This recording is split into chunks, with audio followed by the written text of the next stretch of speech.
Hey, I'm Andrea Featherstone from Project Self, and I've partnered with Medibank Live Better at Home to help you spend a little bit less time crying on the floor under your desk and a little bit more time feeling resilient and clear, even in the midst of the COVID chaos that we find ourselves in. So when there is a lot going on around us, when we get really stressed, or other people get really stressed around us, or the news gets really stressed, our mind starts to gain a lot of momentum, the voice in our head, and we can start to find that we lose a bit of clarity, we get a bit lost, we get a bit frazzled, we can start to feel really indecisive and a bit stuck sometimes. So even if you're coming out of lockdown or your life seems to be going back to some kind of new normal, you might be noticing that your mind is still really, really busy. So I tend to work with indecisive overachievers, and I specialize in working with really practical people, also skeptics.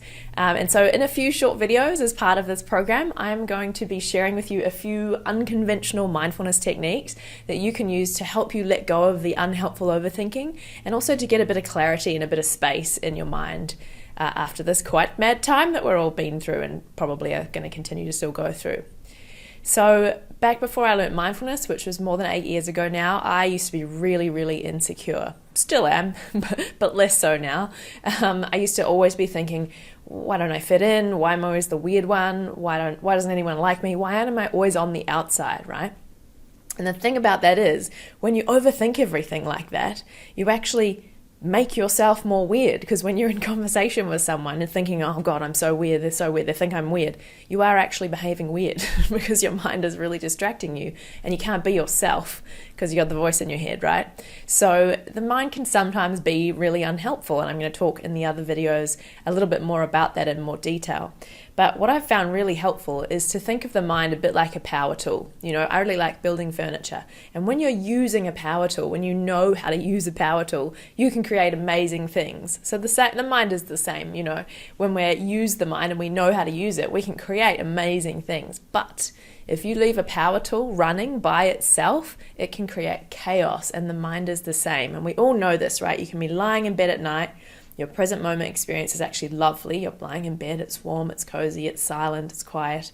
And your mind can be thinking about the dumb thing you said 3 weeks ago to someone you don't even know, and they've even forgotten by that time, but you're still ruminating over it and you're feeling like you're in hell, even though your present moment is actually happy, or, you know, at least calm, right? So that's how the mind can create chaos when it's left to its own devices. So we need some techniques to help us to not get so caught up in all the chaos and the momentum of the mind, especially when a lot is going on in the world and the mind may have gained a little bit more chaos in our heads, right? So one of the things that I have learned over the last 8 years that I think is the most important thing I have ever learned is this idea that you are not your mind. You are not your mind, right? So it sounds a little bit weird at first, right? But all you have to think about is, have you ever had the experience where you're lying in bed at night and you can't get to sleep and you're thinking, oh, I just wish I could stop thinking. Oh, please, mind, go to sleep, shut up, I just want to sleep, right? And your mind won't let you. It just is going on and on about all sorts of random stuff, and you can't get to sleep. So there you already can see you're not your mind, because there's you wanting to sleep and then there's the mind going blah, blah, blah, all this stuff. Right?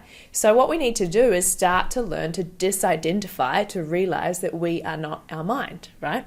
So I like to think of it like this. You have a heart, it beats to keep you alive. You have lungs, they breathe to keep you alive. Those are both two autonomous systems governed by the autonomic nervous system. They're doing their own thing, right? And I like to think of the mind the same. The mind thinks to keep you alive. It's doing it automatically by itself. I'm sure you wouldn't choose to think a lot of the thoughts that you often think by accident, right? And you wouldn't say, I am my heart, or I am my lungs. You have a heart and you have lungs. And in the same way, you have a mind, but it's not you. Okay, so the most helpful technique I've ever learned for this, that I do with all my clients, is to help you disidentify from the mind, is to give your mind a name. Now, so I want you to think of some name that seems kind of silly, like a name you would never name a child, maybe an old-fashioned name, something like that. So my mind's name is Neville. I don't know why it's a dude, it just is. You can have a man name, a woman name, whatever kind of name you like, but choose something that you think, you know, maybe an old-fashioned name that, you know, you can't take too seriously, but not one that you're going to get angry at. So some of my clients name their minds things like Myrtle, Maud, Millicent. There's definitely an M theme. Gertrude is a very popular one.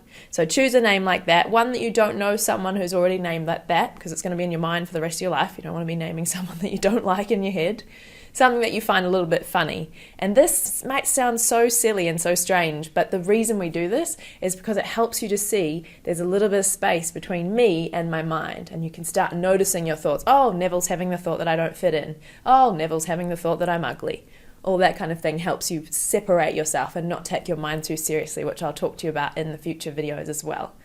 Now, if you found this little tip helpful, I also have a 6-day free video challenge called the 6 Days to Decisiveness, and you can check that out at projectself.com.au/challenge. And I'm also going to record a few more videos for Medibank as part of this Live Better at Home program. So you can check those out at medibank.com.au/live better at home. There's a whole lot of other videos there by other amazing professionals to help you move, eat, and feel better. So go and check those out.